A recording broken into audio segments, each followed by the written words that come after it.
This story takes place in Santo Cayendo, California. Harvest Middle School was just across the street from Edgar's Land. Edgar's Land was essentially a large, eerie Victorian home, standing defiantly against the rest of the modern homes that had sprung up around it. Just across the street from Edgar's Land was Harvest Middle School, where many of the kids would often stare at this old home and share stories how they had heard of haunted things that happened there, and those who were brave enough to go into the cornfields would never be seen again. Everyone knew someone who disappeared from Edgar's Land. That's just how it was. William Hines rarely shared any of these tales he had heard, mostly from his older brother. But William's imagination frequently ran wild. So when someone at school heard about another story that dealt with Edgar's farm, William would stare at them as they spoke, peering through his thick glasses. His imagination devoured the words that were being spoken. Miss Bridges pulled William out of his thrall with the sound of her voice as she asked, "You boys know where Trevor Morgan has gotten off to?" "No. Why do you ask?" "He's gone missing," Miss Bridges replied. "just like Everett Black did last week." Edgar knew the kids across the street were watching him.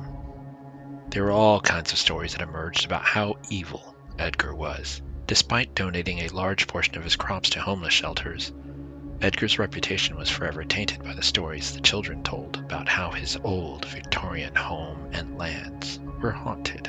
Edgar was out in front speaking with his neighbor Randy. "That damn thing looks so lifelike," Randy said as he looked at the scarecrow that Edgar was showing him. "What is that damn thing made out of?" "According to the man I bought it from 2 weeks ago, it was some kind of cow skin or leather or something, and it makes the crows think that it's a real person and keeps them at bay. He told me that it also managed to scare both children and teenagers. Where he was from, apparently teenagers would go into his cornfield with these glow sticks and have raves, and people would make fake crop circles out of his corn, destroying his crops. Once he put this thing in, all of that stopped. He was," Edgar added with some thought, "rather eager to get rid of it, however.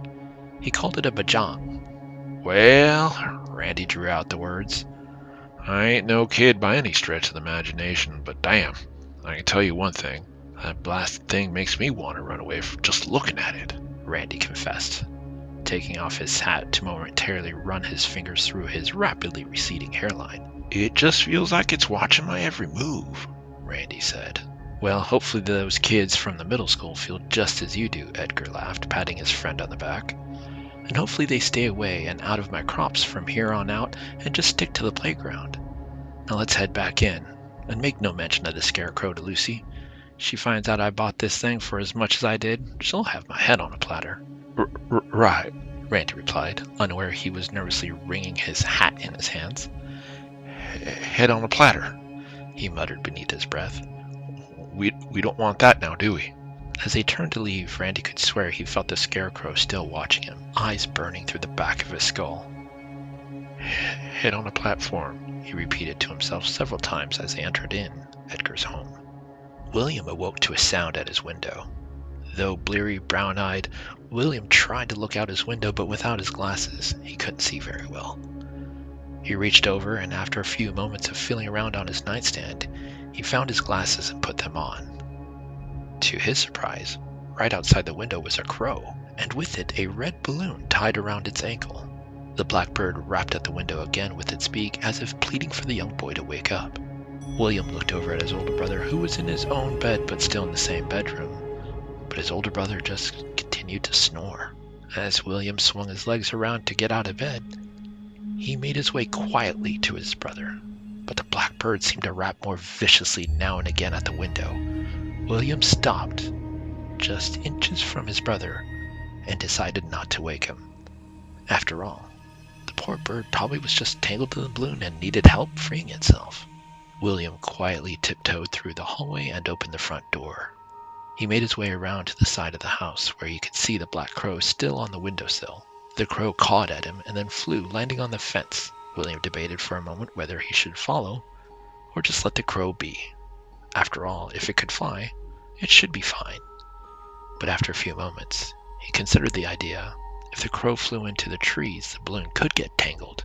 William took a few steps closer towards the fence and the crow hopped off the fence and onto the street, leaping, the balloon bouncing next to it as it moved away. "Do you want help or not?" William muttered. The crow cawed in response, which seemed to be positive. "Then stop hopping away from me," William whispered. Each time William got close, the crow hopped just a few steps away. William was growing annoyed as he pushed his glasses back up his nose. "Listen, bird, if you don't want my help, I'll just leave you, and you won't be able to get free." The crow cawed in response that almost sounded as if it was pleading, yet frightened. "I don't want to hurt you," William assured the bird. "I understand that some stupid human let their balloon go, and it has now entangled you, but I'm not that human. I'm trying to help you." On and on this went. William took a few steps closer. The crow hopped a few steps away, until finally William realized where he was. He looked up to see a figure towering over him, and he realized he was in Edgar's farm.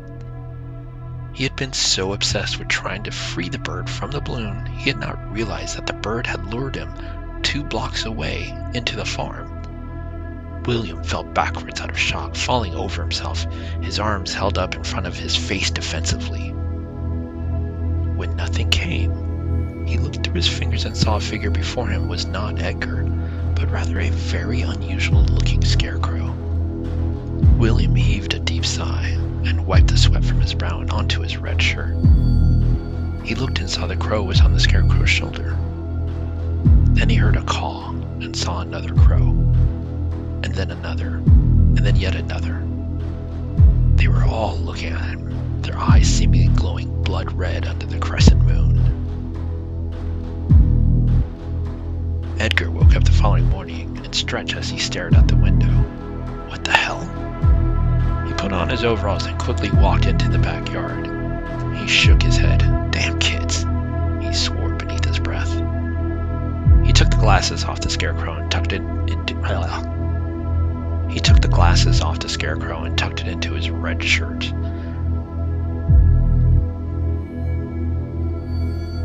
He took the glasses off the scarecrow that he assumed the children had put on it and tucked in the red shirt that was flapping in the wind.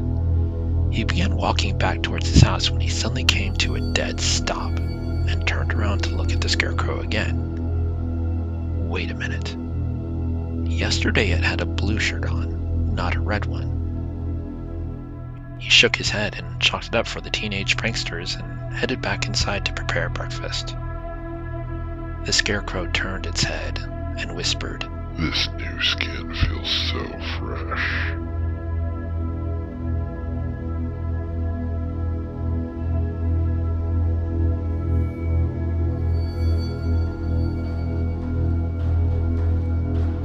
Alright, so for this one I actually have the notes all written on here from when I actually originally wrote it.